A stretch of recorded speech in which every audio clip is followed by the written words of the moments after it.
Hey,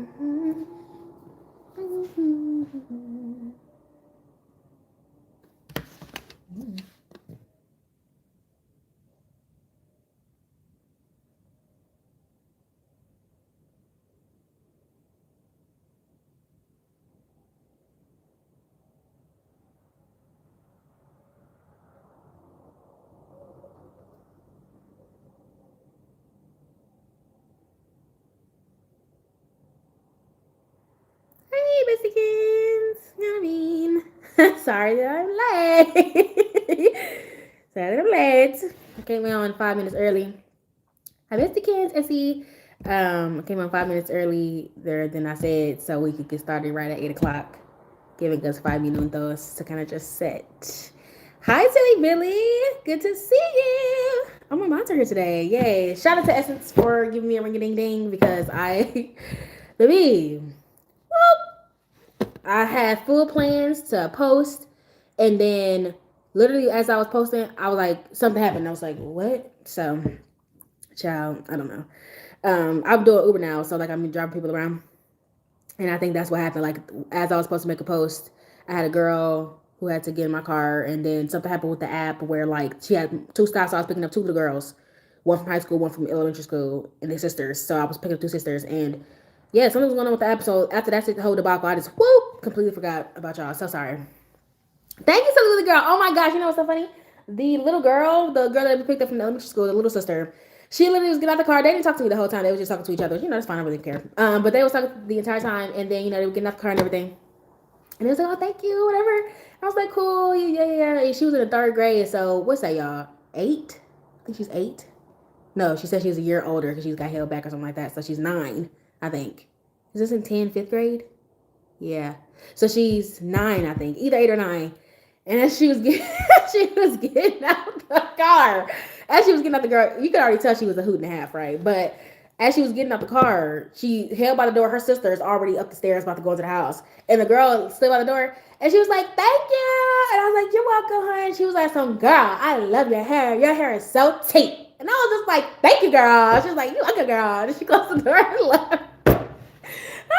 I could just tell she was something else, girl. She was something else. They was in my car for a while because I had to drive them all the way from their schools all the way down to their house. Which for some reason their school, I don't know why their parents did this. Maybe to put them in a better neighborhood, but their school is like almost half an hour away from their house. So I was like, Jesus Christ, mama girl, you must want them gone, because why are they so far away? But they were hilarious. They were talking about school, and the big sister apparently does the little girl's hair. And so she was like, "You got to do my hair." And they was talking about the pictures and stuff. She said, "I sent you a picture. Well, I showed you. You got to show me again." And then she was like, "Well, I need my hair done because they're talking about me." And then she was like, "Who's the big sister?" Was like, "Who's talking about you?" And the little sister was just like, "Well, other people, not my friends. So other people talking about me." And then like talking about my hair, talking about my outfit. And the sister was like, "I told you not to wear that." I was just like, I was literally in the car trying to keep my composure, y'all. I was about to fucking die. His sister was like, "I told you not to put that together." And she was like, little sister was like, "I still be dressing. I be dressing, but today I just threw something on, and now they talking about me." And I was like, "Oh, child." And then the sister was like, "Well, you need to tell me so I can do your hair." I was like, "Oh my gosh, those two gonna be something else." Thanks, Illy Billy. I love them too. Um, but yeah, they were hilarious. They had me rolling in that car. They had me rolling. Like I was trying to remain professional, but they were hilarious. And then like the big sister, like the little sister was talking about, I guess they moved here from Minnesota or whatever, and so the Minnesota they moved to Minnesota, and then I guess the little sister got held back a year, and so the big sister trying to explain that to her because like the big sister was like, "Well, no, you are a year older than your classmates. You're supposed to be in this grade, but you got held back because your grades weren't good." And the little sister was like, "No, it's because my birthday comes late or too early or whatever. And so that's the reason why I got held back." And the big sister trying to explain to her, like, "Nah." And so then the little sister was like, "Okay, so what if I go to school every day and if I do good every day and all that stuff?" And the big sister trying to explain to her, like, that's not really how that works. But she was like, "Well, if you like work really hard and you show that you're smart enough, they might bump you up to the right grade." And so they're talking, and the little sister was like, "Well, how do I get my friends up to talk to me and stuff?" And the big sister was like, "Well, you just try to ignore them. Like, this is what your teacher is telling you, and just say that, just ignore them." And she was like, "Well, what happens if they start laughing?" And so the big sister was like, "Well, just tell them you're not laughing at me, you're laughing at your mama." And then the girl was like, okay, you want to hear me say it? You want to hear me say it? She's like, yeah, go ahead and say it. She was just like, ha, you're not laughing at me, you're laughing at your mama. And the big sister was like coaching her and being like, no, do not say that. Say just serious face. Don't laugh. Just say, boom. Thanks, Proud Mommy. I appreciate the gifts. You are so sweet. Thank you. And so, literally, yeah, she was just like, yeah, just do it like that, just straight face, just laughing at me, laughing at your mama, and then turn back around. And I was like, that is so funny. I could just imagine what me and my little sister was like when we were kids. I wish that sometimes I think in my brain, I wish that we had like a reality show or something, because I would have loved to see what our sister dynamic was like when we were kids. Because, bro, the stuff, I just know the stuff that we used to say used to be something serious. Oh, the 5-minute marker has started, so we get the live started in a second. But yeah, my dog went away from home. Can I have a shout out? That's sad. Sorry, Long. I don't know if you're trolling or not, but if they did, you gotta train that dog, babe.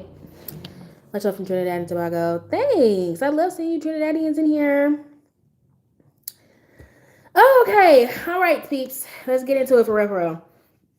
For those who missed the last couple of lives, they were very interesting. My mods are in here today. All 3 of them are in here today. So if you're going to be weird, if you're going to be disrespectful, just know the mods will get you up out of here before I even properly see it. Some of y'all might be able to sneak past when it's only 1 or 2. All 3 of them are in here, so good luck with that. Anyways, if you do decide to be disrespectful, I have something for you. So, let's get into today's topic, which for some reason I'm having a hard time doing today. Okay, I actually want to talk about this. Okay, here comes the weird comments. Strange. I don't know why. It's so interesting to me. Somebody has said that there's no hate like Christian love, and I think that's hilarious, first of all. And second of all, I don't understand why Christians think that they're the only people who have any type of direct spirituality. And this is coming from a girl who was born and raised in a Christian household. I don't know why Christians think they got all the answers. It's very strange. Don't get me wrong, the spiritual beings still love you, but y'all not the only ones who got the answers. As a matter of fact, nobody has the answers, actually. Because unless you can make your spiritual being, appear in front of us all, you ain't got no proof. Because spirituality and faith is not supposed to be about proof. It's about to be about the individual relationship. So, Caleb or Cal or Cable, however you say your dang name, if you think that I'm annoying, why are you in here? It's the delirium. I was just talking about this earlier. It's the delirium. I don't understand it.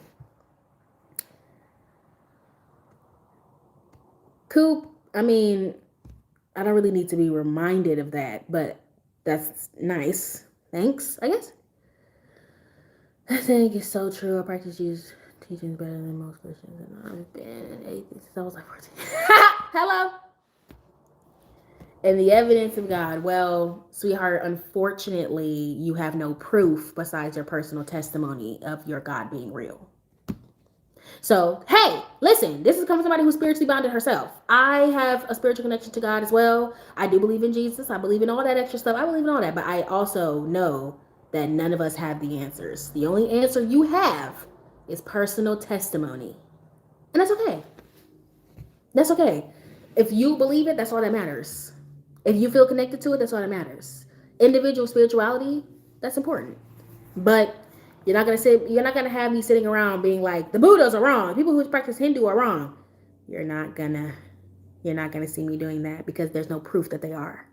Just like there's no proof that we're right. Just because there's a lot of us doesn't make it true. Okay.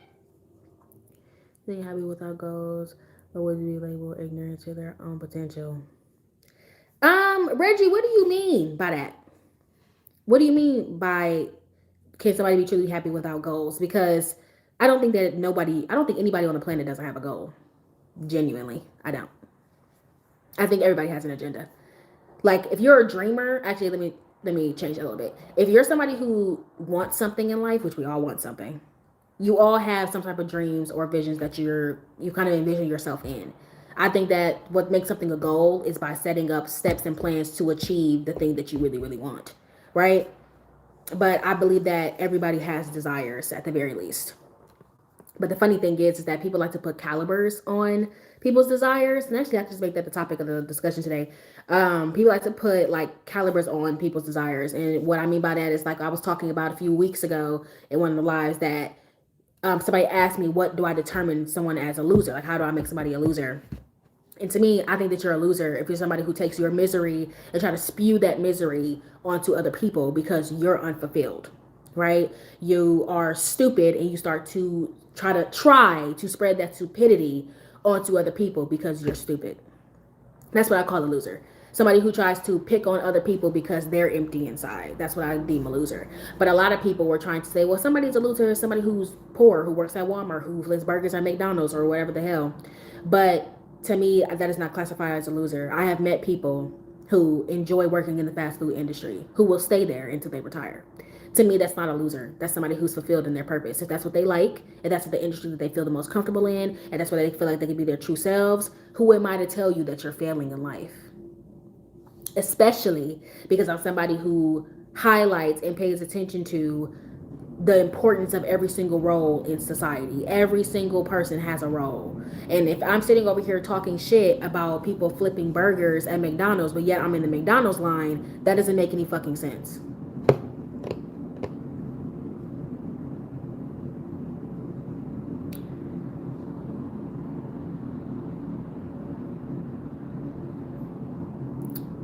The Bible says all girls are sour. What the fuck does that even mean? What the fuck?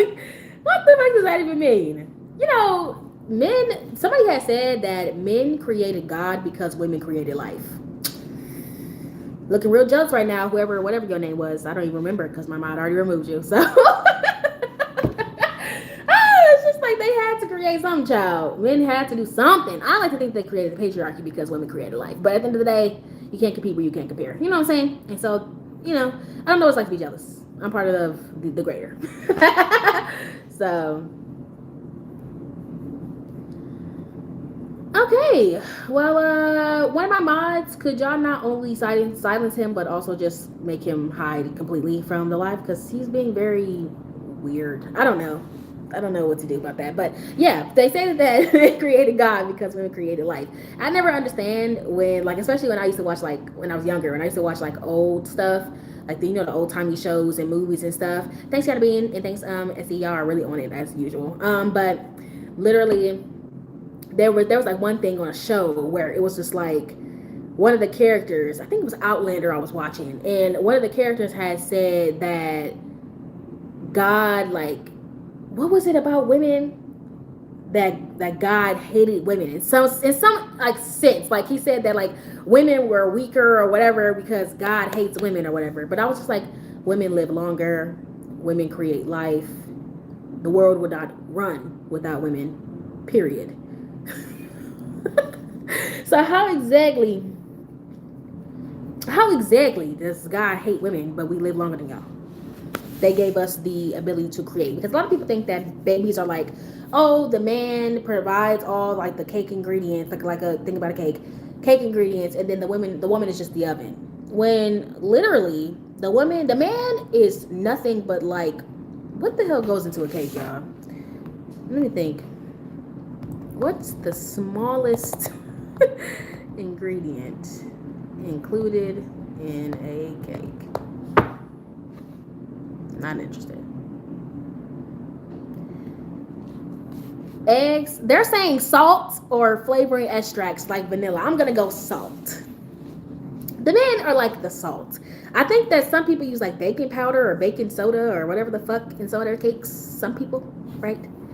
But y'all are like the tiniest, teensy weensy little ingredient that goes inside the cake. The woman uses everything else. The woman makes everything else. Not only does she contribute majority, almost all of the ingredients for the cake, she also bakes it. That's why they call fetuses parasites, because they quite literally steal all the nutrients and all the woman's blood, her calcium, all that shit to build itself. And as if sucking the life out of her wasn't enough, any food that she eats, the baby takes it first and leaves her very little. Child, and she survives that. somehow, and some women do it several times. Please. God hates women. If anything, God would be a woman if God was anything. Okay? Okay. So let's just make sure we're highlighting yachts because, yeah, I don't know. I never sit around waiting for people to, do something so I can hate on them. I'm not a loser, so I know what that's like. But I know, men, I get it. You can't be us, so you're jealous. I understand. But tell that to the other boys. Don't tell that to us. We don't care. We don't care. Actually, can we highlight that really quick? Why do men feel like they need to give their unsolicited opinion to women? Like we're sitting around being like, please, sir, please put your opinion in here. As a matter of fact, please, sir, put your opinion in here. Put all your opinion in here, and I will gulp it down, so I must consume it. They're acting like women are beggars on the side of the street, shaking our little fucking canister, asking for their opinion. It's the delirium. It's the delirium. It's the delirium. It's the delirium. Because I'm just like, we never asked. I had a guy the other week. Don't remember his name because he's that insignificant. He literally was just like, I was talking about how gorgeous I obviously am, right? And he was just like, oh, let's just be honest here. You're not as attractive as you think you are.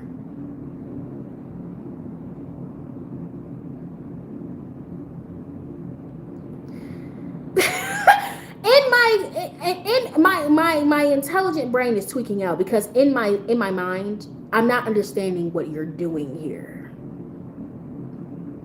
Like, I'm confused as to why you have notified me of your presence, for one, and then thought that your opinion would matter about my looks, for two. And you're giving me your opinion. This was confusing me the most. You're giving me your opinion of how attractive you find me, as if I find you attractive. Attractive enough to want to hear your opinion of my looks. Like, he thinks, this is what they think, y'all. They think I'm be like, oh my God. He thinks I'm ugly.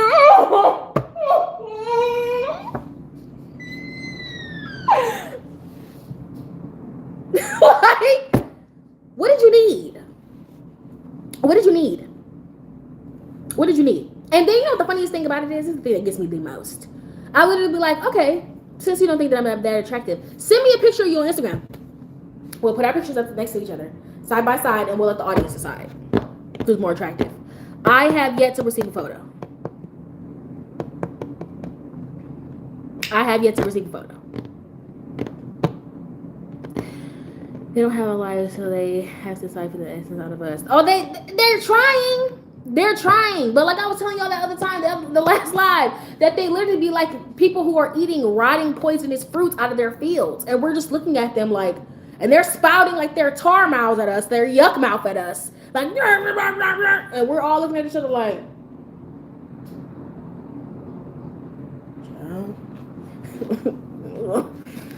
ooh, he do understand that's right, don't they?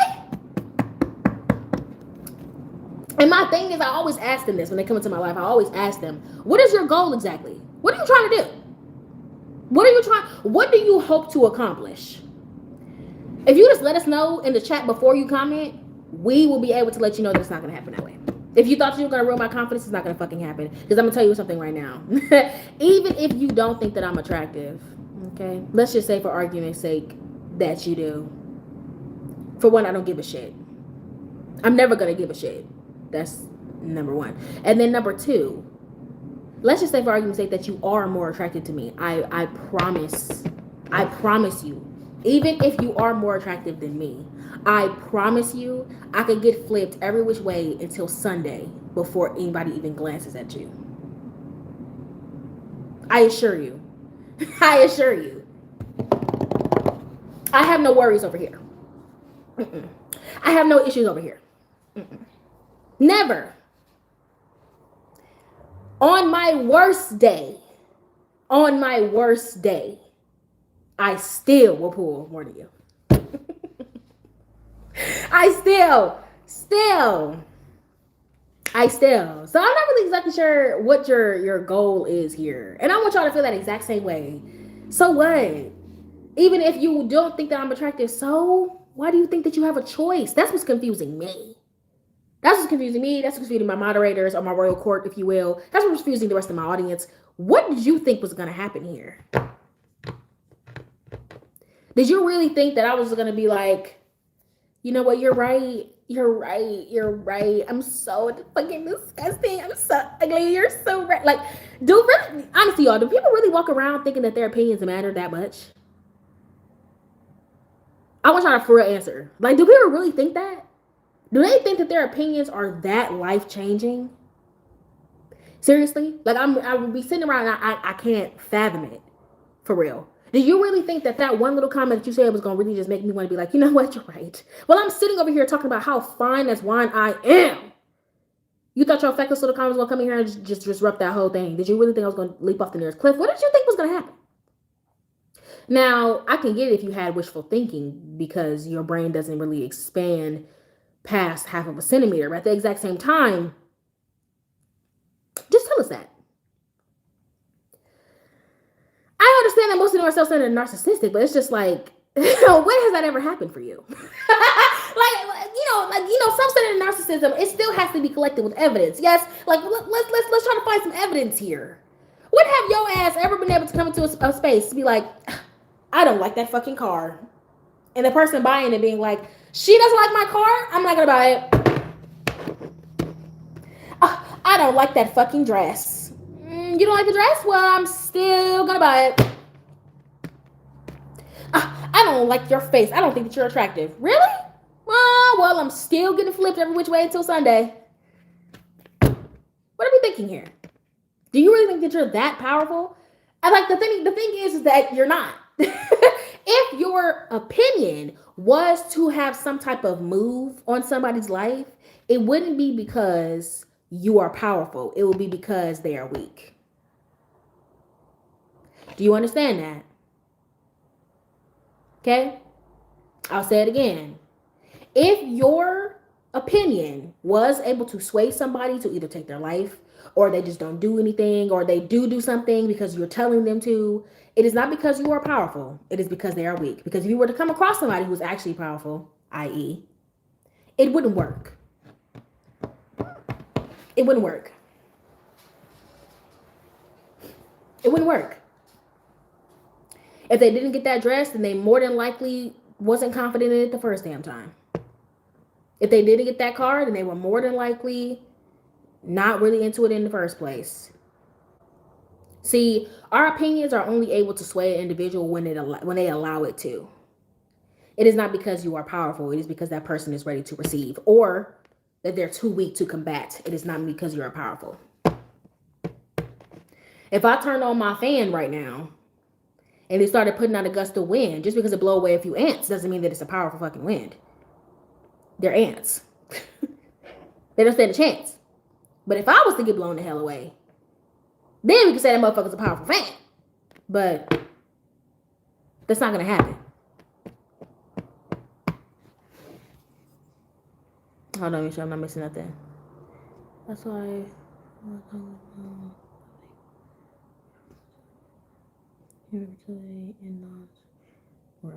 I'm not sure who that is.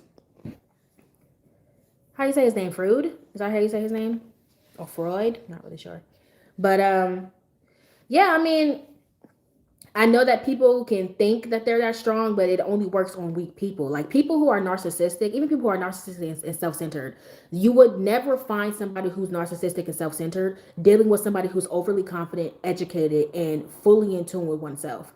You would never see a narcissist and somebody with high self-esteem together as a couple. That would never fucking happen. Because narcissism relies on somebody who's weak, who doesn't have any support, and doesn't know what they're doing.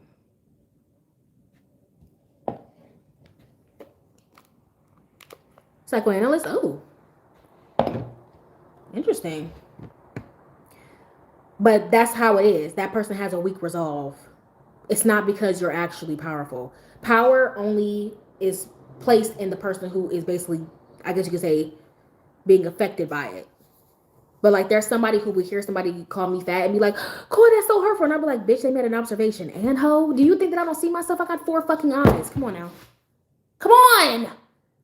Come at me, bro. Like, you know what I'm saying? Like, to me, I'm just like, what is this? Bitch, I was born almost 9 fucking pounds. If I'm not a big bitch, then something ain't right. Something ain't right. I was fat before I came out the womb. I've been fat. So, my mother and my stepmother were both fat and married.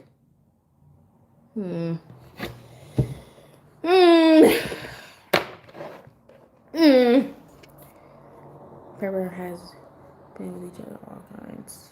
No, that doesn't work. That's like saying that oil and water mixes. It doesn't. It doesn't. That's not how that works. Damn. Please out the way. Why is this even here?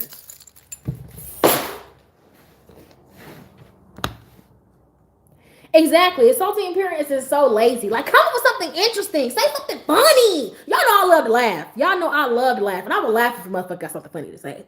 I will definitely be in this bitch cackling. Because I can't help it. I can't help it. Even if it's about me. That shit is funny. I can't help it. Y'all know I'm gonna give you a little chuckle, honey. But like I said, like, words are only able to harm you if you allow them to. So the power is not within the person who is saying the thing. It is within you. How much are you going to allow somebody to wound you?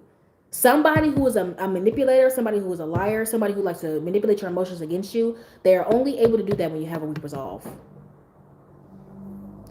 Because a lot of people are born and bulky. True. A lot of people are born that way, but to me, it's just like, if I was almost 9 pounds, it was giving I was born to be a chunky monkey, and I'm fine with that. I love it. Actually, I don't want to be less than a size 16 in jeans. I have been less than a size 16 in jeans. Scared the fuck out of me. I looked crazy as hell. Now looking back at myself, I was too skinny. That's just not for me. It's just not for me. Skinny is not for me. I mean, for the girls out there who it works for, great. It's not for me. I knew then it wasn't for me. But I didn't know how else to get me to the shape and the size that I wanted. The last time I actually did any workouts was when I was a kid. For some reason, my fucking nose is running. Sorry, y'all. That's gross, but give me a second.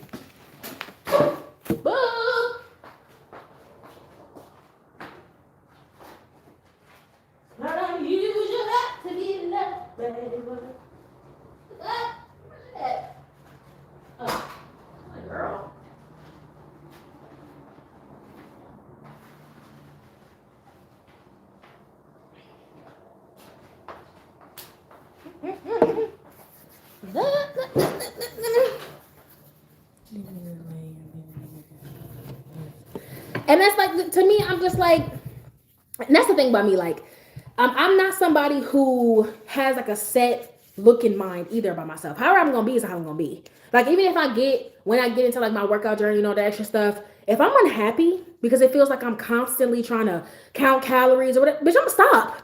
I'm gonna stop. I don't care. Child, I'm gonna stop. The reason why I stopped working out when I was a kid is because I was doing it for other people, not for myself. And after that, I just let my body do what she do. Okay? Nick Nack Patty, I give a dog a bone here. Hello? Ever seen a skinny Samoan?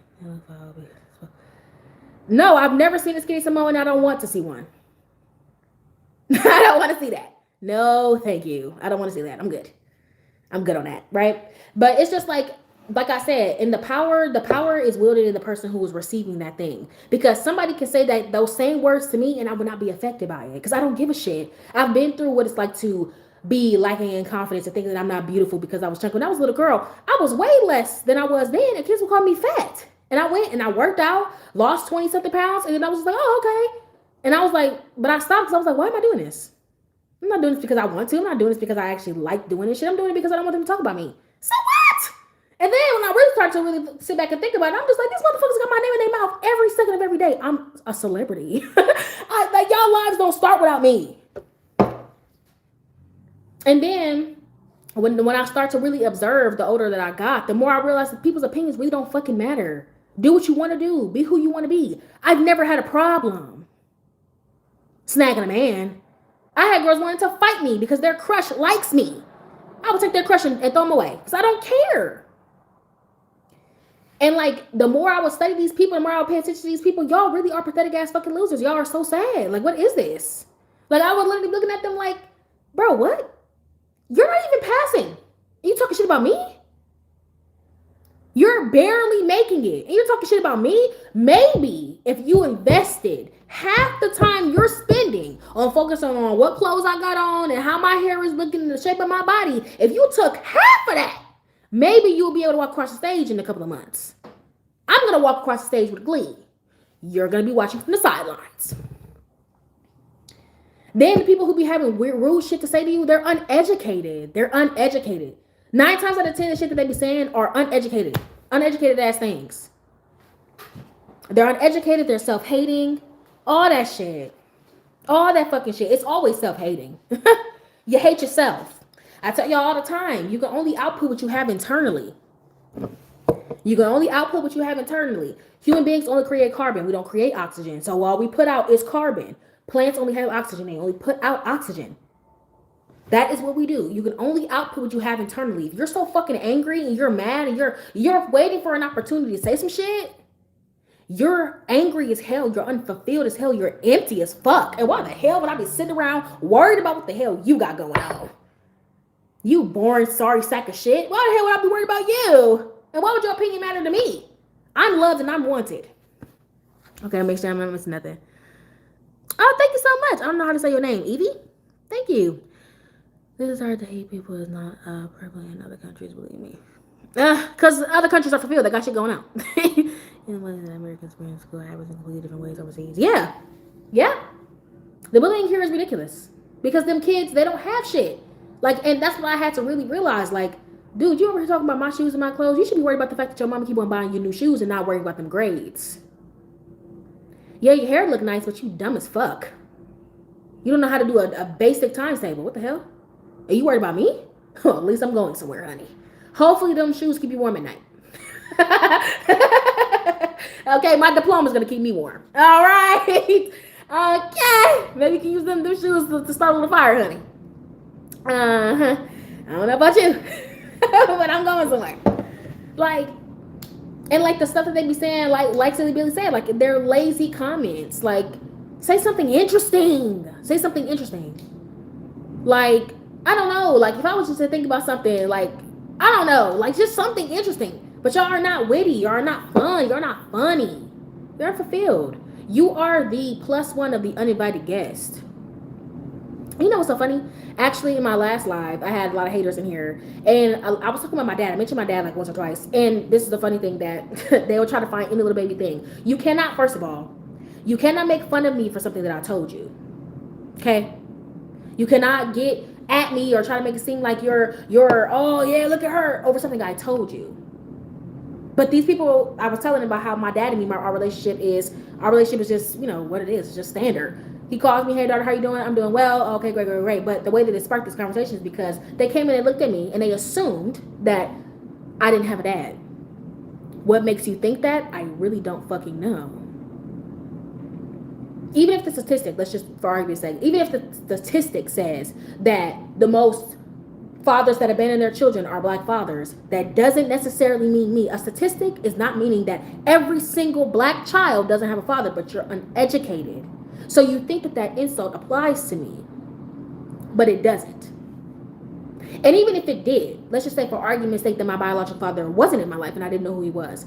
Because you're uneducated, you see that as a failing on me, the child that was born into the life, rather than the man who failed. And then the funny thing that kills me is that it's men saying this shit to me. It's not even women, it's a man saying this to me. So you're trying to put the onus on me for a man failing to show up as a father. If my dad wasn't in my life my whole life and I didn't know him, how is that my responsibility? How is that onus on me? How is it an insult to me, the child, that my father failed? It's an insult to him and an insult to you, men, because he's out here embarrassing you. But in that situation, I was literally telling them like, dude, even if my dad wasn't there, I come from a culture where even if my biological father wasn't there, I had multiple other fathers in my life. In the Solani culture, we're all family. Everybody's cousins. You know, I have uncles who are not really my uncles. I have cousins who are not really my cousins. I have sisters who are not really my sisters. But in my culture, everybody is family. We make our family. That's our historical context. We had to do that. How we got started in this country, we had to do that because we never knew we were going to lose our biological family, right? And just listening to these people, I was literally sitting there. I was just like, at first, I didn't even acknowledge the fact that I had a dad in my life. Because I don't need to sit here and argue with you about that. Believe the fuck you want, but the fact that you think that something like that is triggering to me because I'm black, I don't know what to tell you. And then they tried to use like the N word. They was using the word ninja, and I was like, ninja's not a race. Nigga's also not a race. Why are you so concerned with a race that has nothing to do with you? But they think that those type of things will try to ruin me because they're uneducated. Only an uneducated person thinks that all black children are fatherless. It just doesn't make any sense. Thanks. That's only on wigs. Yes and no when it comes down to the wig situation. Well, 60 more than 50% of reasons about white people doesn't mean leave our children around whites. Exactly. Those people are crazy. American is the worst in the world. American black people are their favorite scapegoats. Oh yeah, they are. Everywhere is racist. See, here's the difference between European countries and America, right? American racism, and even when it came down to slavery. Now, slavery was everywhere. Let's just have a little history lesson really quick, right? So the transatlantic slave trade, slaves went to Europe, they went to the Americas, and they went to the Caribbean. Okay? In Europe, they had slaves and everything like that, but the way that they did slavery over there was completely different of how it was in the Caribbean and America. To the point where the Europeans did not want anything to do with the Caribbean and Americas. I forgot exactly what the cited source was, but they were disgusted by their behaviors. Y'all need to also understand something about America specifically. America was not full of the elite Europeans. They were the trash that the Europeans wanted to get rid of. Okay? So they were like the worst of the worst, the poor. They sent them off to discover the Americas because they didn't want to deal with them. Okay? So we're talking about bottom of the barrel. The better, like, European people didn't start coming over until years later after America was pretty much already established. But before that, they were like bottom of the barrel Europeans being sent over to America. The people like the when the Brits had enslaved like the Scots and the Irish and shit like that, sent their ass over there too as prisoners, as indentured servants. These were not the best of the best. These were not the elite. These were not the smartest. You think that Europe was sending away their best of the best? Please, get out of here. They weren't going to send their best people over there. It was the bottom of the barrel of the Europeans, right? Not the ones who held honor and shit like that, okay? Those people were stuck in Europe. What was going on in the Americas was not, in the Caribbean, was not going on in Europe, okay? So slavery is still not slavery. Racism is very much still prevalent in the European areas, but it's not in the same way that it is in the Americas. They weren't cutting off people's motherfucking hands in Europe for not meeting their rubber quotas and shit. They weren't doing that shit like they were doing in the Caribbean. They weren't separating people's families and shit like they weren't doing that shit. They weren't doing any of that. Them people were pieces of garbage, don't get me wrong, but at the end of the day, some of them, like a lot of them had that whole honor thing. They was all like, okay, I'm gonna treat you like a soldier, I'm gonna treat you like a person. In America, it was about the money. It was always about the money. It's always about the money, always. But in the Americas, they stripped away black people's humanity in order to treat them like they were nothing. So they could treat them like less than cattle. So they can make as much money as possible. Europe didn't have shit to do with that. Hold on. Let me see the time of people living. These comments are fat incels, kids, or even Indians. I've never seen black people in their lives, and I just start scamming. Yeah. Always. They feel more white by being racist. I don't know why. My ancestors were not. My ancestors are from, well, I like to say I'm Solani, so I'm Solani African American. They're original Americans, right? But Africans were all humans, by the way, are descended from Africa, by the way. All of us. The first human being was a black woman in Africa, okay? We are all descended from Africa, okay? But different parts of us moved to different parts of the world at different times. And with new environments, which human beings are heavily relied on our environments, we evolved into looking different and acting different and behaving different based off of the environment we were in, okay? So that's the reason why white people look like white people, Asian look like Asian, Indian like Indian, natives like natives, Africans like Africans, because we are all in different parts of the world. So our bodies changed and adapted and evolved according to the environment we were in. But we are all descendants of African people. Okay? So where we are all placed in that descendantness doesn't really fucking matter. But the way that they were doing things here was savagery. It was not like just regular slavery or anything like that. And that's another reason why like the Africans and stuff weren't even aware what the fuck they were doing over there. Because people was like, well, there was slavery everywhere. Yes, that's true. There was slavery everywhere. Everybody had slavery at some point. But it was not like the Americas. What they were doing was insane. Basically stripping, first of all, stripping human beings of their humanity, then making them half human or subhuman or whatever the hell, and then enslaving their children. That was not how it was in other countries, in other places. That's not how they were doing shit there. If you were a slave, it was probably because of war or because you had to pay off some type of debt or whatever. And I know in some places, like if your family member died, then maybe the child will be stuck with the debt and then they had to pay off their parents' shit and then they will be free. No, that's not how they were doing in the Caribbean, but more specifically in Americas. I don't know as much about the Caribbean, but I know in Americas they weren't doing that. They would enslave your children, your children's children, your children's children. You were not free ever, no matter what the fuck was going on. Very cool website called. Oh, there we go. Honestly, I don't really know if I really want to look into that because I mean I could look into my genetic history, but I really just don't want to. I don't really see the point of it. To be honest with you, I'm Solani.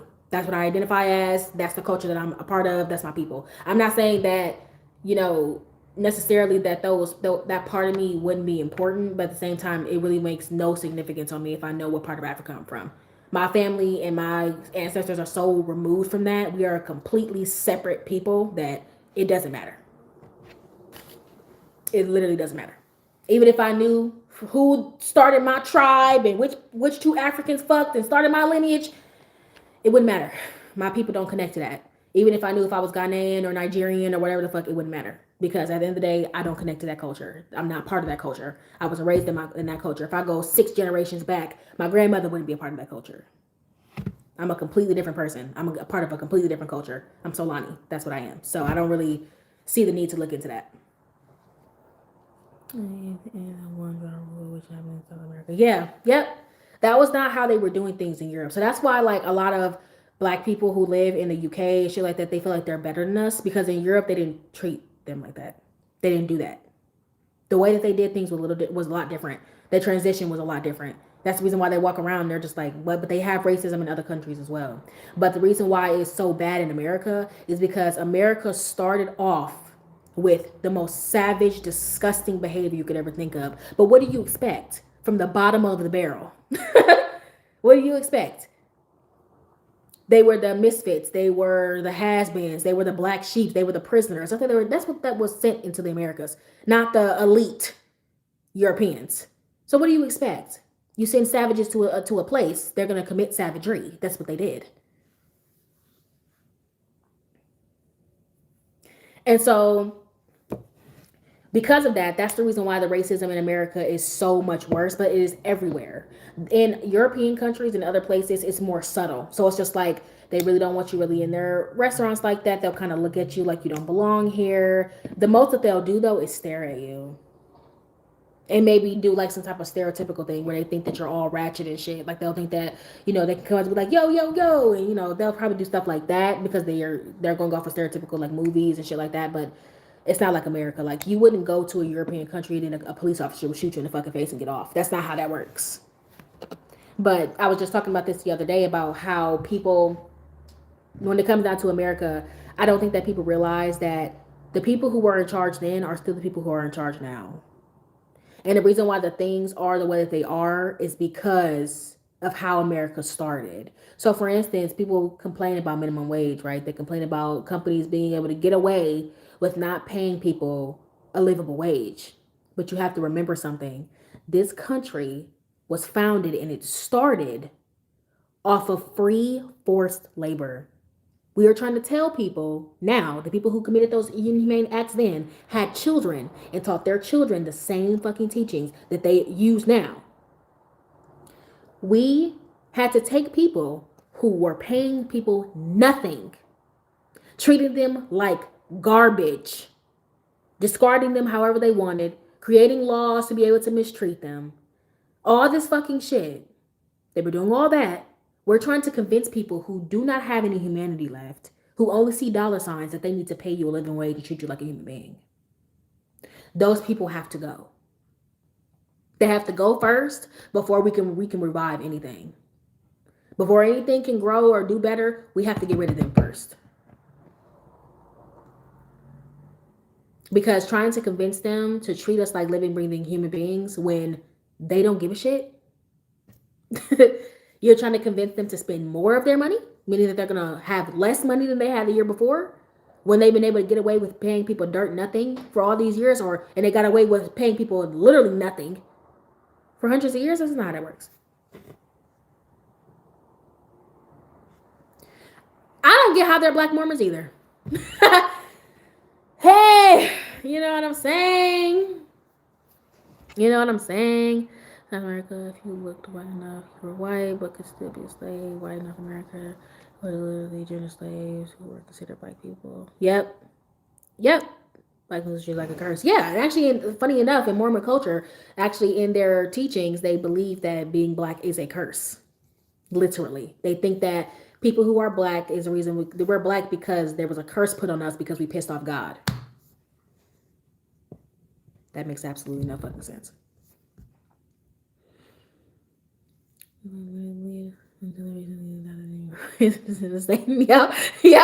Yep.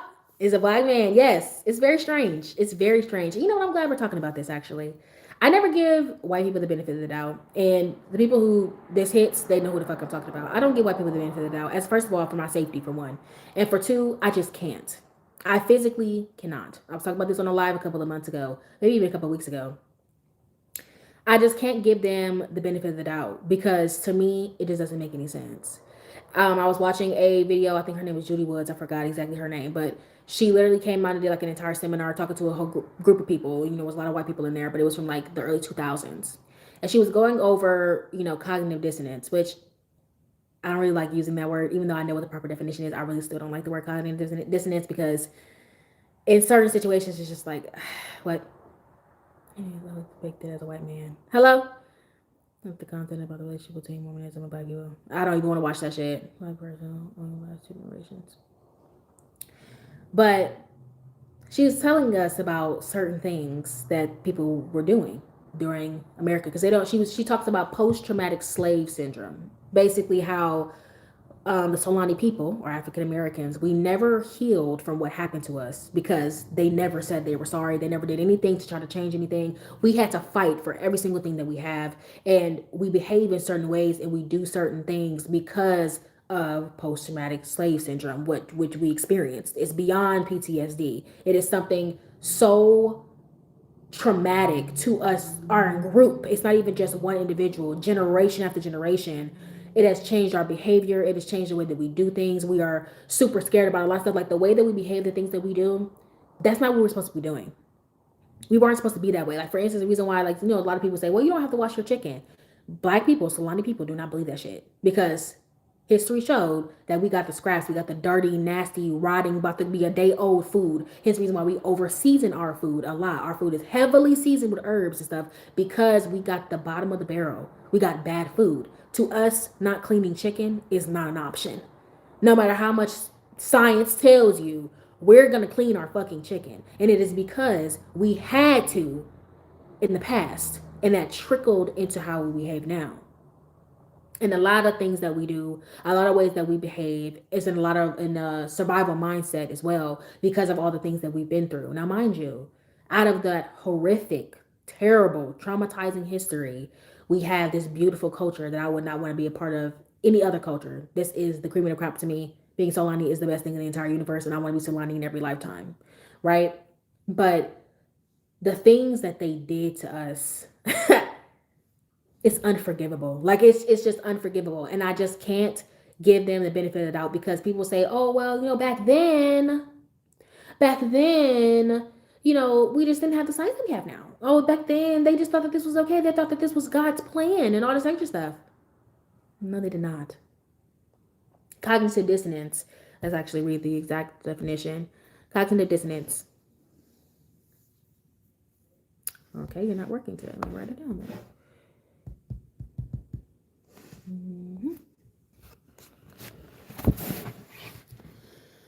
Cognitive dissonance is the mental discomfort experienced when holding two or more contradicting beliefs, values, or attitudes, or acting in a way that contradicts them.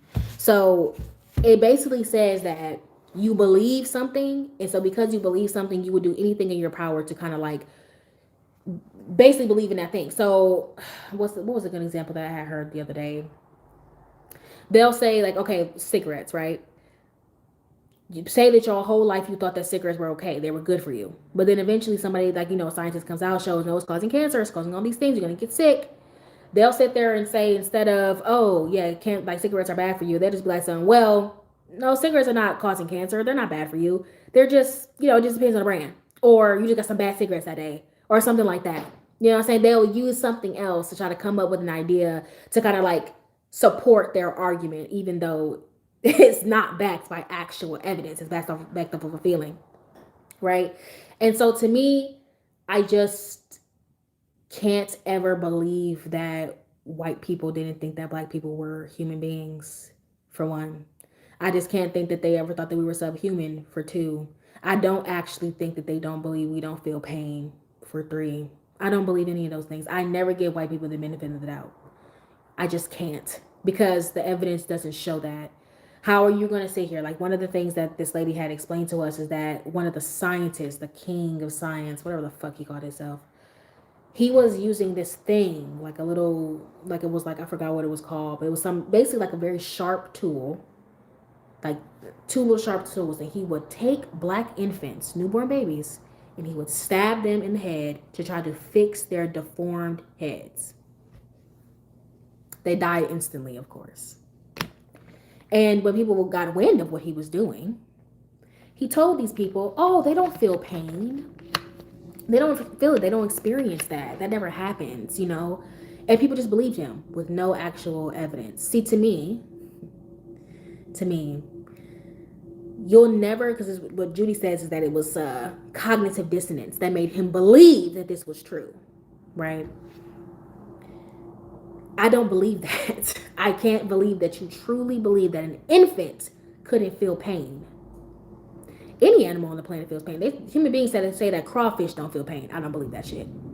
I think anything that has a pulse, anything that pumps out blood, anything that wants to survive, it feels pain. I think that we all do. Okay, it's how we survive, right? So in my mind, I'm just like, I can't give you all the benefit of the doubt. I can't sit here and believe that you believed that that baby is just because they have a different complexion than you, that they don't feel pain. That doesn't make any sense. Because when we think about it, right, this is why I love watching National Geographic. This is why I love watching the Animal Kingdom. This is why I love paying attention to this stuff. Because if you ever want to know what true nature is like, what's natural, what's real, pay attention to the animals, because the animals don't lie. Because animals, they act in their natural state. They don't have societal things holding them back, holding them to certain standards. They just live how they are naturally, kind of like told instinctively too, right? So if you want to know how it is to be natural, pay attention to the animals, right? And when you pay attention to the animals, the questions I started to ask myself was, well, how does a lion know that they're meeting a lion and not a cheetah? How does a cheetah know that it's meeting a hippo and not another cheetah? How does a guinea pig know that a snake is dangerous and not just another guinea pig? Every animal has that instinct to not only know its kind, but know when it's in danger and know a predator when they see one. You saying that this man believed that this human being that's a different complexion doesn't feel pain just because their skin is darker,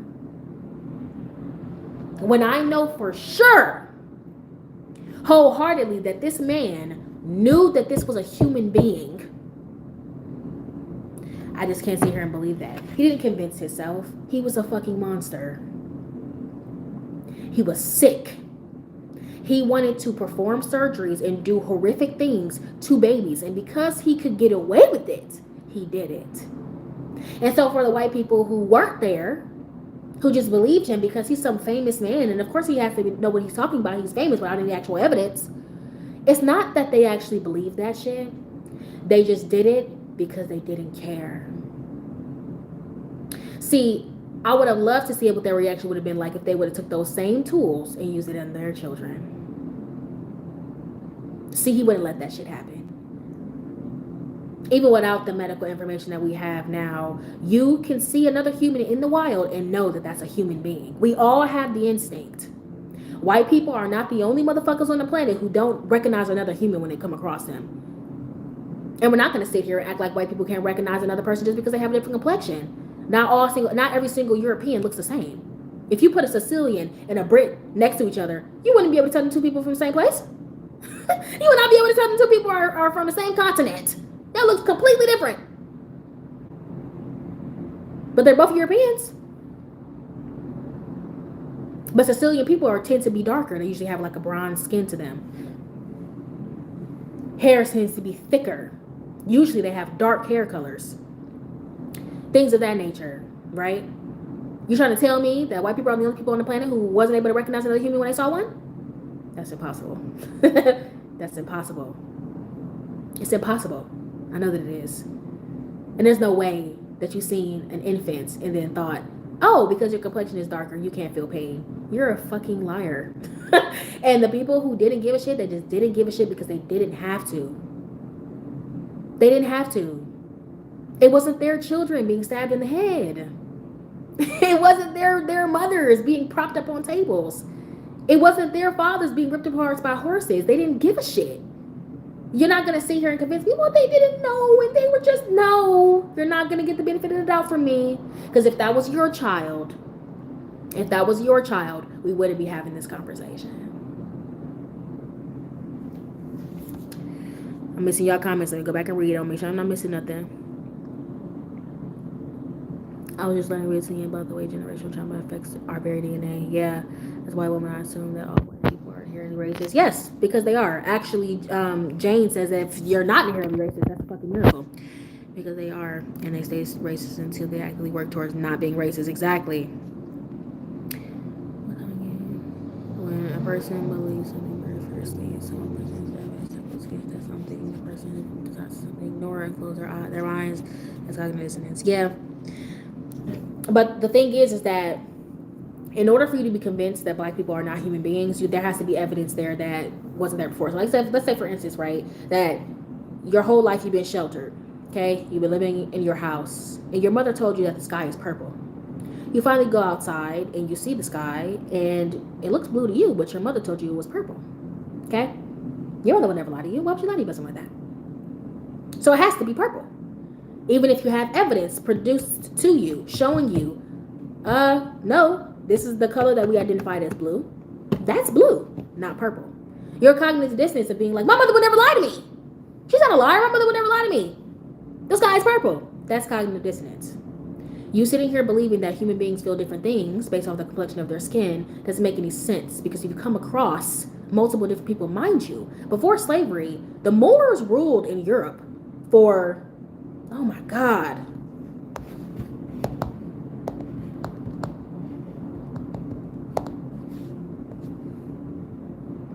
nearly 800 years. The Moors, primarily North African Muslims, ruled parts of the Iberian Peninsula, modern day Spain and Portugal, for nearly 800 years. They came across black people before. People in Europe came across black people before. That wasn't their first time meeting us. Wasn't their first time, would be their last. Remember, white people were dying of the Black Plague caused by their own filth. Black people migrated over and taught them how to bathe themselves. They taught them civility. They taught them hygiene to save them from killing themselves from their own fucking waste. This wasn't their first time coming across black people. And they recognized another human being when they saw one. Giving them the benefit of the doubt is to basically say white people are the only people on the planet who have the one thing that other people on the planet don't have. They don't have the one thing that everybody else has. which is the instinct to be able to recognize another human being. And let's just say for argument's sake, that they truly did believe that your nerves or your ability to feel pain was different based off the complexion of your skin, right? Let's just say for argument's sake, the complexion of my skin does not change the fact that I am a living, breathing creature. If you were to do to me, if you were to do to a cow what you're doing to me, I assure you that cow would have that exact same reaction. If you were to do to me, do that to a bird, do that to a dog, do it to a cat, they would do the exact same thing. They would shriek, they would cry, they would try to escape. These are all indicators. We don't just sit there silently and let you do it. That's not how that works. And you, as another human being who also has that exact same instinctual traits and behaviors, because you have nerves, because you bleed, because our brains want us to survive, because you have those exact same things, there's no way on God's green earth that you didn't think that this shit was harmful. There's no way on God's green earth that you truly believe that we don't feel pain. There's no fucking way.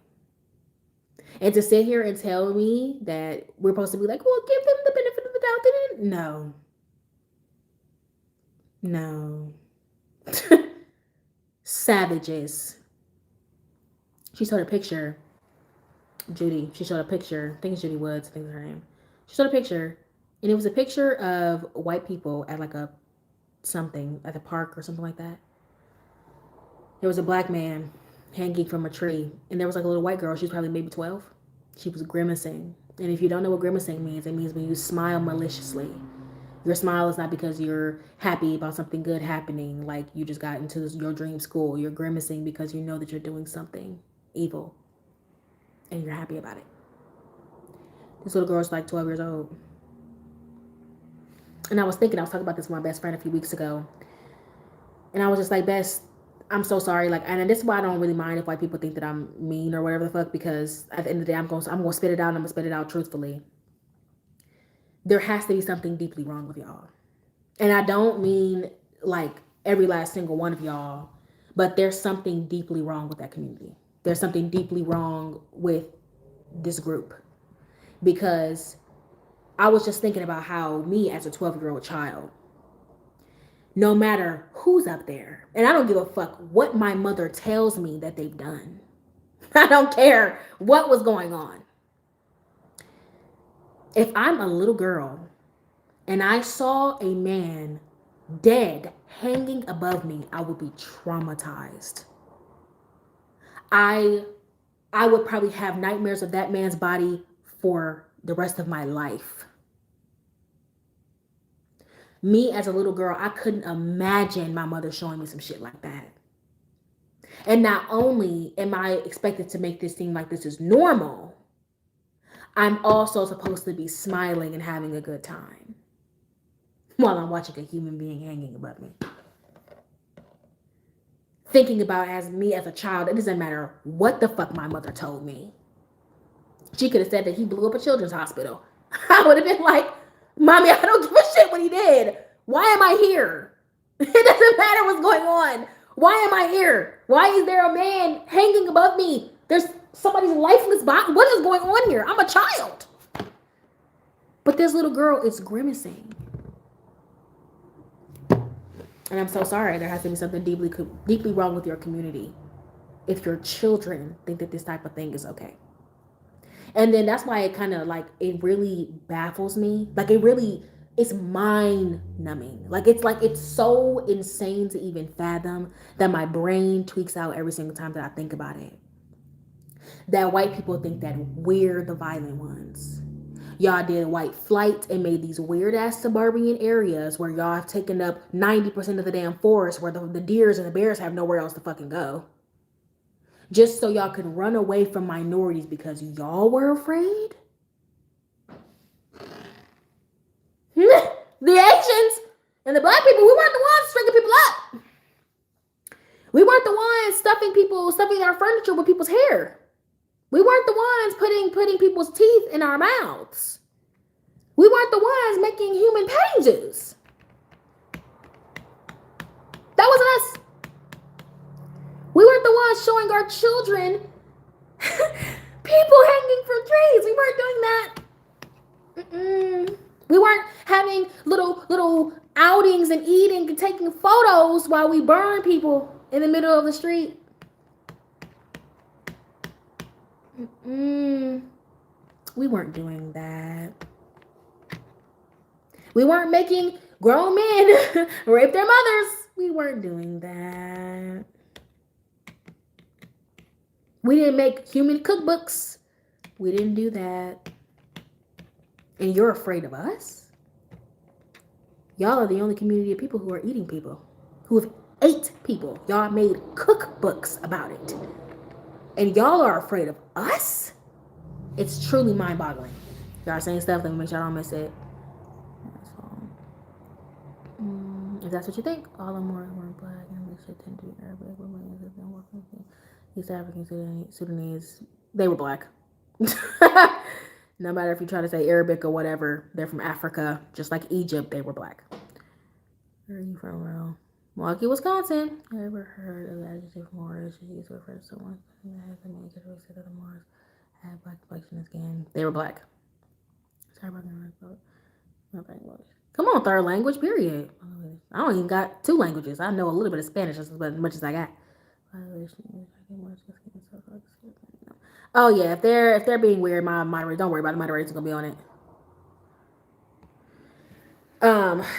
But it's something that is truly crazy to me. It's crazy. It's crazy. And my theory, this is my theory. Okay, I haven't actually done any research. Not research. I haven't actually done like a report or really gone in and deeply created an argument to support my claim. But I believe that what the white Americans did, what white people did, and what they're doing, I think it's because they know that, well, when they went around the world, when they got access to everybody around the world, they were terrified. Because they saw how advanced everybody else was. Because the Africans and the Asians, oh, they were advanced. Very advanced. They were really doing it. Okay, really growing. You know, everything that we use today, they were made in Africa, Middle East, Asian countries. That they, you know what I'm saying?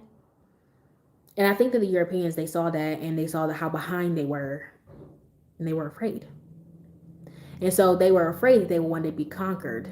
And because of that, they went out and invested into weaponry, perfected their tactics and violence, all shit like that, so they could be the scariest people on the planet.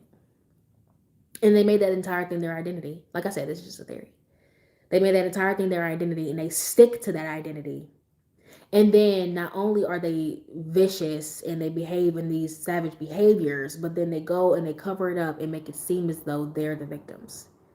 So the rest of us can look like we're violent when we're just responding to what they do. And it's really something that I've observed with their behaviors, because I'll be looking and I'm like, why do y'all do that? But like I was saying, like we should be more alarmed than we are. Because to me, the things that they do, I just can't see how we're not more alarmed than we are. Like those people, yeah, they died. Sure, the people who did all those things, they died, but they still had children, and their children had children, and their children's children had children. And those teachings were passed down. They didn't just go away. So we still living amongst people like that, who go out of their way to do disgusting, vile, terrible things, and then they turn around and be like, well, we're not the bad ones, you guys are.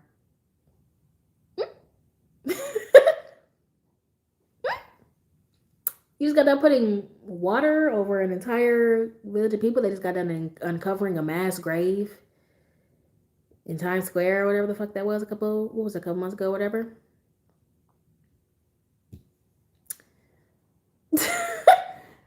And then y'all turn around and be just like, well, the protests are bad. Your children are going around and murdering other children. Innocent children. They're getting holds of weapons and murdering people's children. And y'all worried about if black kids are fatherless?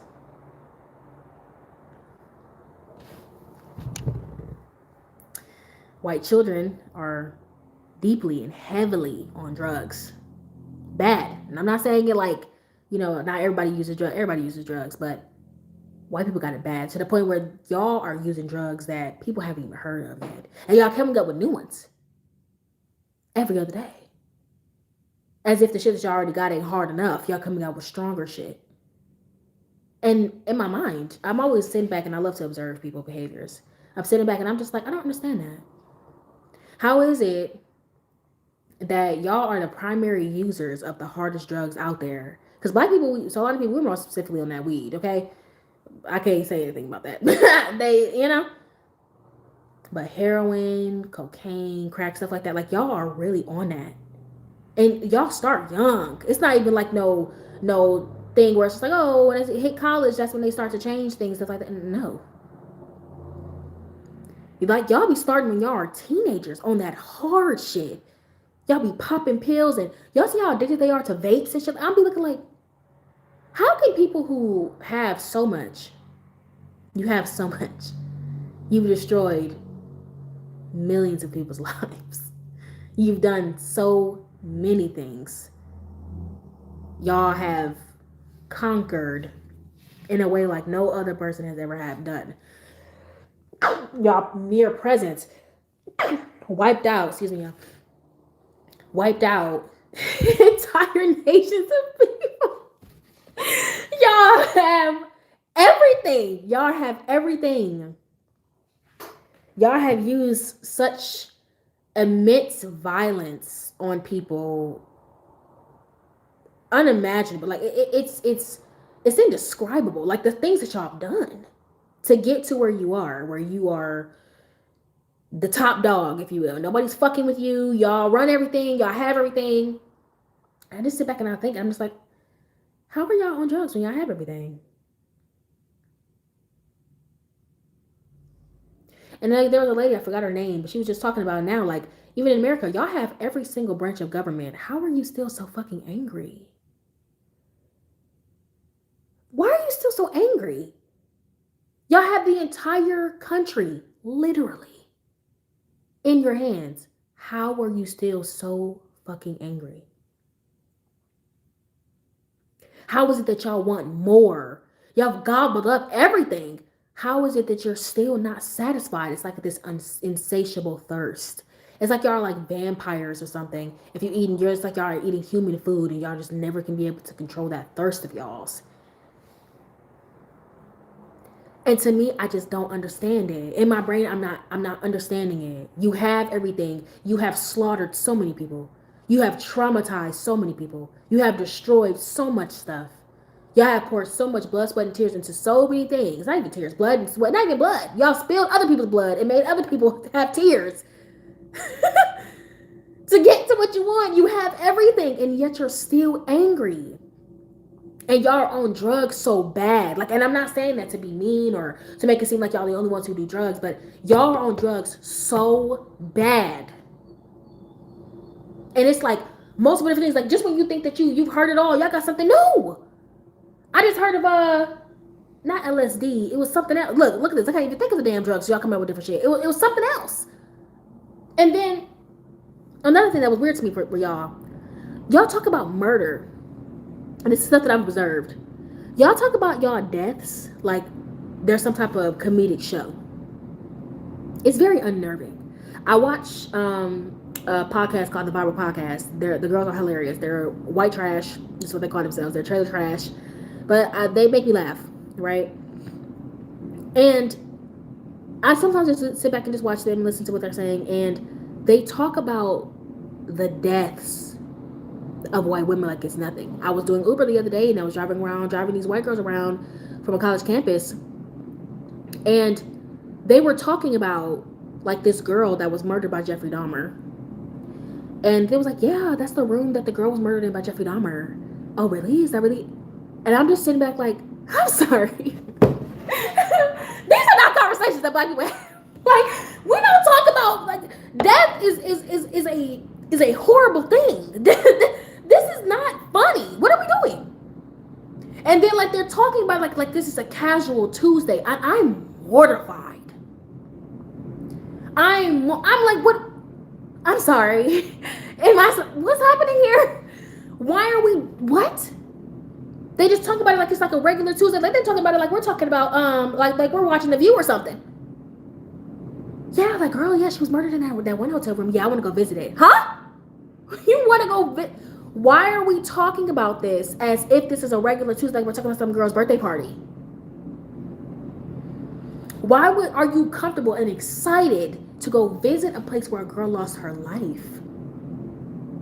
In a horrific way. We're not just talking about, oh, she was caught in the crosshairs of a gunshot and that's how she passed, or she was caught in a car accident. Somebody hunted her, tortured her, cut her up, and probably ate her.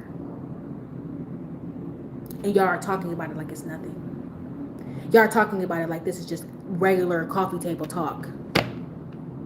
And I'm over here mortified. See, black people don't have shows like Dateline. Where there's so much murder that y'all just think, oh, this is so cool. Your people being slaughtered by others, you think that this shit is what is this? And it's like, don't get me wrong. I understand like being interested in like, you know, the true crime thing of like, whoa, what happened and how did that happen, and like trying to figure out like the psychology behind like certain serial killers' mindsets and things like that. I understand the being intrigued. But what's getting me is the blatant disregard for a soul losing their life. That's what's getting me. Like they're not talking about it like it's something that's sensitive or something that's you know, I don't know, something that you wouldn't just talk about. Like black people, if a black girl lost her life, you wouldn't see me over here being like, oh my God, that's the place that one girl got killed. You would never see me doing something like that. You would never see any Solani person doing that. To us, that is a grieving thing. That is a sad thing. That is a brokenhearted thing. But to the people that I'm observing, it's like, I'm not trying to say like be mean or anything like that, but it's just like, it's unnerving to me. Because why are we talking about these people like they didn't just lose their fucking life? You're talking about this so casually and you're smiling. And there's laughter I'm hearing in these conversations. And then on the podcast, you know, the two hosts, they're Chelsea and Paige. They were talking about how some girl got murdered, and then Paige was just like, oh yeah, you know, you gotta be safe, you gotta be careful. And then Chelsea was like, yeah, you're gonna get got. You'll be killed. And she was just like, yeah, I'm gonna end up on some type of TV show or whatever. And they're just laughing about it. And I'm like, as a Solani person, like, we value life, so I'm not really understanding what's happening here. And maybe y'all can provide me with a different perspective of what the fuck is going on, but I just can't tap into it. Because our community, that is very sad. And it might be because like a lot of our deaths that have been according to our community have had traumatizing things attached to them, and that's the reason why we don't talk about it so casually. But I don't even think even if we had no traumas attached to it, then we would talk about it so casually like it doesn't matter. Y'all saying stuff? Let me catch up. Hold on. Yeah, we have everything. You get bored, child. Remember that little song from Pocahontas? Something like that. She was accused of the European philosophy. Yeah, she was talking about I think it's called Colors of the Wind. She was talking about a lot of stuff. She mentioned a lot of stuff in that song. About how like they don't care about the trees, you don't know how long it's gonna grow, you don't pay attention to the moon, you're not paying attention to nature, you're just caring about the money. You're not worried about how you're destroying our beautiful earth. Thank you so much, Erica. I appreciate that. Sorry, I have to get, y'all know I got ADHD. I'll be having to get my stuff out. Because if I start reading, I'm gonna lose my train of thought and I'm not gonna be able to finish my sentence. And I hate that. I hate when somebody starts something and then they don't finish the sentence because they got distracted. I used to consume true crime content. It was just slowly starting to feel incredibly unsettling and just so wrong. Now it's a proposal to me. Yeah, because we're talking about people's lives here. But they talk about it so casually and they joke about being murdered. So many people don't joke about that type of shit. Like if we do joke, it's gonna be like, girl, don't go out tonight because you know what I'm saying, the boys be out there, you better watch yourself. Like it's something like that. But you would never see me making a joke or making something funny out of somebody losing their life. But to the white community, it's as if it doesn't even matter. Like if a white girl loses her life, they just move on. And like when I say they move on, they move on. When the Solani people hear about somebody in our community losing their life, no matter how it is, car accident, they were kidnapped and murdered, they drowned, anything like that, we grieve them. When our community hears about that, we grieve that shit. We don't just make it seem like it's just some average Tuesday. That shit is unsettling. And to them, it's just And y'all, I'm unnerved. And maybe y'all can provide it from the white people in that perspective. Maybe y'all can provide some type of something to that. But to me, it's just in alignment with how y'all ancestors used to think. And when you think about the most torturous, terrible ways to die, the Europeans, you ever heard about the Judas Cradle? Like, all this, y'all made the most terrible things, like, to hurt each other and kill each other. Why? I'm like, listen, what I'm saying. Why are we not more alarmed? And I'm not saying that white people can't have power ever. I'm not saying that. And I'm not saying that white people can't be humane and things like that. I'm not saying that either. But there's truly something that we need to look into when it comes out to this community. And I just feel like we're just not alarmed enough.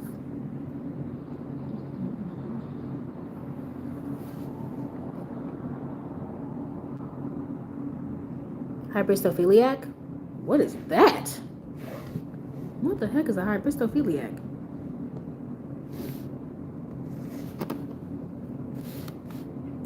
Bonnie and Clyde syndrome is a paraphilia where sexual arousal and romantic attraction are triggered by individuals who have committed crimes or are dangerous.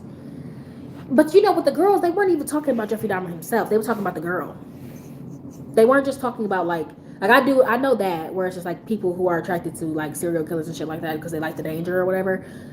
That's a disorder. But what I'm talking about is just the casual conversations that it was happening so frequently that y'all made a show about it and people are interested in it. And then like I said, y'all talk about the death of y'all people so casually. And as if it's like some type of show or something. There was a once again I watched this podcast, it's called the Viral Podcast, and they get callers. And this one lady, she called and she was just like, "Hey gals, you know, hey honeys," we call each other honeys. "Hey honeys, just checking in, just you know, rock fucker from Colorado here or whatever." And she's like, "I have a crazy story for you guys." And in this story, she said that she had received some furniture, like appliances and stuff, from this guy. You know, she got it at a really good deal. They work really great, and all this extra stuff, and she was doing just fine. Fast forward a few months later, she got a call from the police. And turns out the police officer was calling because the man sold his roommate's stuff. It wasn't his stuff to sell. All the things that she got from him was his roommate's, right? Plot twist, the roommate didn't just move out, this man murdered him. Okay, and then sold off all the shit. And now all the investigators and stuff are around and they're discovering everything that he did to cover up what he did, right? And the lady was laughing on the phone. The people in the pod were laughing on the phone. It was like, "Oh, that's so funny." I'm sorry. I'm sorry. Why are we laughing about the fact that a man lost his life and you received his belongings against his will? But y'all talk about it like it is so casual. And I find it extremely unnerving. Yes, I love Colors of the Wind too. It's so beautiful. Sexual disorder, a very dangerous one. Spanish. A little crappy. The Ripper, most disturbing and fascinating one, or about the one where the lady selling people's lambs. Yeah, yeah, the people sell. Yeah, that lady who was selling people's lambs. Like it's just to me, I don't know, and also like another thing I've noticed about the white community all over. It's not even just with white Americans, but I know specifically white Americans. Like you know, I live amongst them, right? Y'all don't really have community for real. Y'all are very individual. Like you will care about maybe your family, and that's about it. But like y'all really don't have real community, and y'all don't really have culture within that community.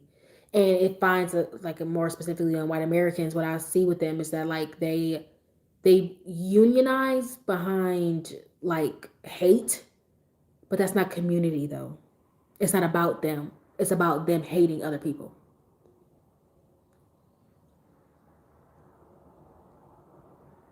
Yeah. One Ripper, one killing age prostitute like that has been identified. Oh, that's interesting. I did not know that. I mean, if he has been identified, I don't get it, but I mean, wasn't that like 60 years ago? The Ripper? I don't really know. I don't pay attention to murderers. But to me, it's like when I look at them, it's just like I just don't trust people who don't have community, really. And I mean, it's not like y'all have given us a reason to trust y'all anyway. No, don't know what you would tell me, what you would tell you. But it's just like I just don't. I don't get it.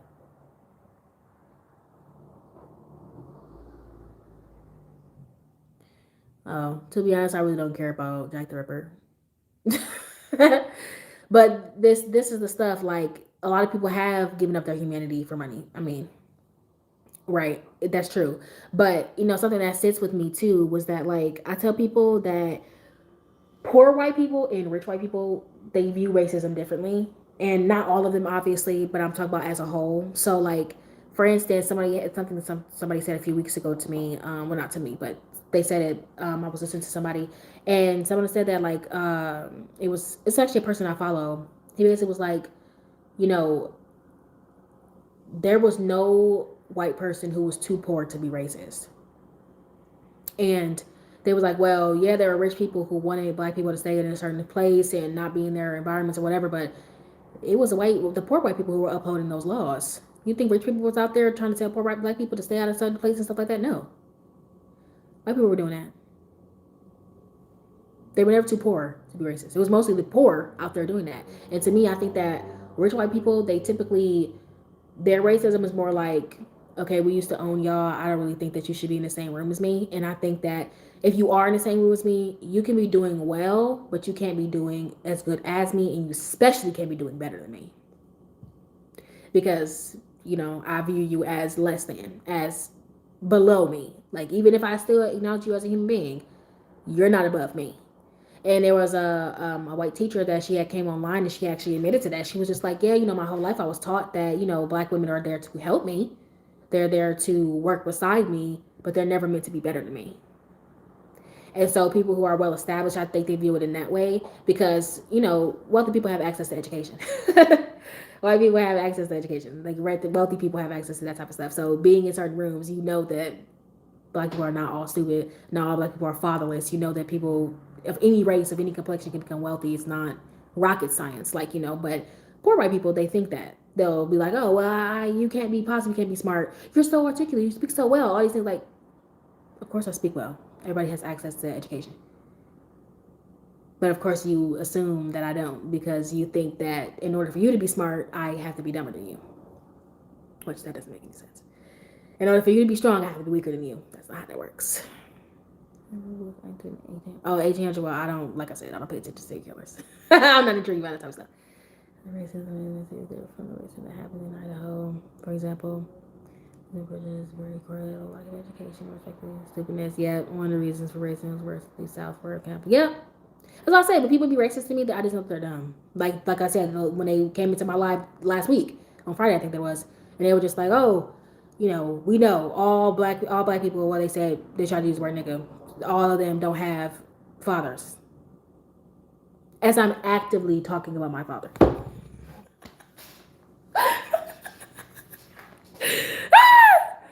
Child. And that's the reason why I just can't get into it, y'all. Like, I really can't get into it. When racists say racist things to me, I just can't get into it because I'm just like, I don't know how this is supposed to be threatening to me. You just revealed to the entire class that you're stupid. You just revealed to the entire class that you're dumb. Even if the statistic was that black fathers are the ones who abandon their children the most. You just thinking because I am black that I'm automatically fatherless just goes to show how uneducated you are. A statistic does not apply to every single individual. But you thinking that shows me that you're not smart.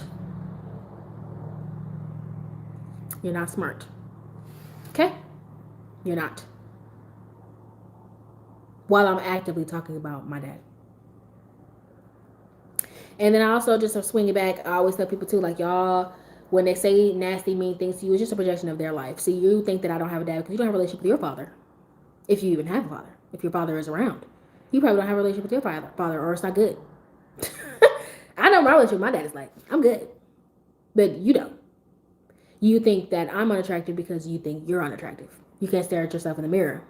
You can't stand the fact that I'm happy and confident in my body because you're not confident and happy in yours. And I was telling people too, lives ago, and I have to get on this topic again. Like, self-love is not something that is, I guess you can say, it is not something that is transactional. It is not something that changes when your body does. Self-love and, body positivity, which I was talking about a few months ago, it is about you loving you no matter how you look. When I get grays in my hair, if I get fat, if I get skinny, no matter how I look, I still think I'm the bomb.com. I still think that I'm beautiful. I still think that I'm that girl, and I still think I'm deserving. And that is what body positivity is. That's what love is. Self love is. Is growing and knowing that. So if you try to be racist towards me, it's not gonna change shit. Because I love myself. Every single part of me. Even the parts I don't like. You can expect from population. Believe that chunky milk comes from the brown cows. Oh, child, let's not get into that. Woo! Then thinking that y'all, it being in the name, that's just really getting me. Chuck, I forgot about that. Let's get into it. Actually, I forgot about that. They really did think that chocolate milk came from brown cows. I don't understand a 4-year-old understanding that. I think that a 4-year-old thinking that makes sense. That tracks. But you being a full-fledged adult, you being a teenager, and you thinking that chocolate milk comes from brown cows? When it says it in the name, chocolate milk.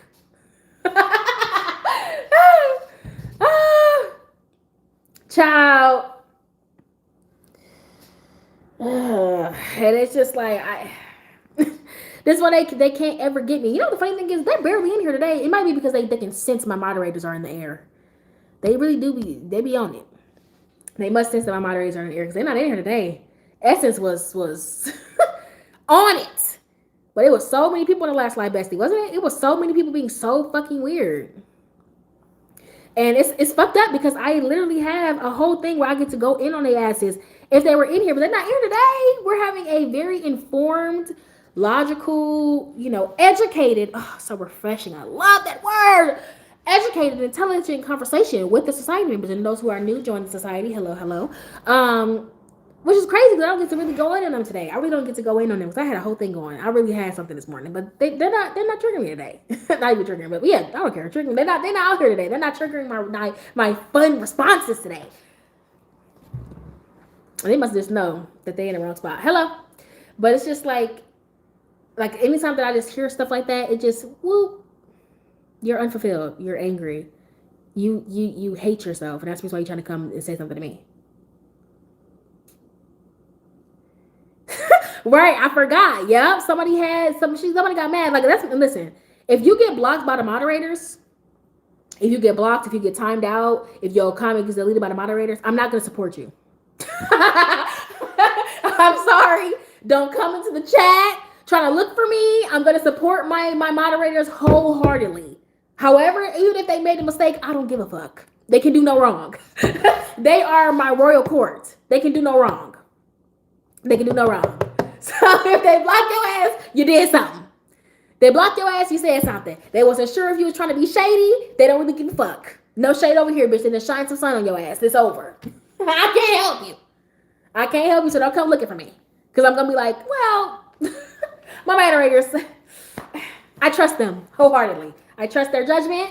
Whatever they do, even if your comment wasn't meaning it that way, then you come your ass back in this chat and say, oh, y'all, I didn't mean it like that. Oh, okay. Well, if they feel like you meant it like that, they're going to be on your ass. And I'm going to support them wholeheartedly. They have my full support, 100%. Love you, girlies. Yeah. I'll get going, Bessie. Wish you all the girls. Let's be back. Well, thanks so much for being here. Appreciate you engaging. It was great. It's not so good. Such a wonderful convo. Yeah. It's crazy. It's just crazy to me. Like, in racism, I can't. It's just like with homophobia and stuff. Like, you can't get me. Like, I can't. Being an intellectual, I just can't understand it. I can't understand it because when you make comments like that, I just know that you're uneducated, and I just don't believe in. I just do not believe in, embarrassing myself publicly. I don't believe in humiliating myself publicly. But some people do. And so I'm going to leave y'all with this because it's a little late and Mama's a little tired, okay? But I just think that we should just discuss it a little bit more. I think we should be acknowledging that the white community really does need to have some more unity, build some actual real community, and start treating everybody fairly, get educated, do better, as the podcast says, do better, so we can all grow and become better as individuals. Y'all always know that I always tell y'all don't let haters get under your skin because they're stupid and uneducated and they're miserable. And we don't let stupid, miserable people have rule over our lives. People's opinions are only as strong as you allow them to be. If you are found of yourself and in tune with your being and in tune with your spirituality and know who you are and love yourself, those type of things will not harm you. You have to figure out what's going on internally and fix that. But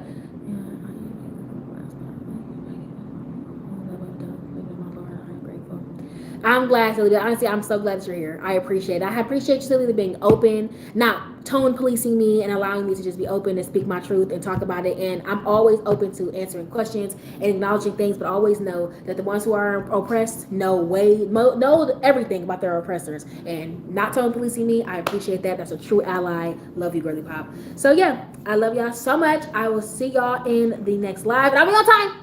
I'll be on time. And if I'm not on Wednesday, I'll see you on Friday. Okay, love you. Be strong. I'll see you in the next live. Bye. Oh, yay.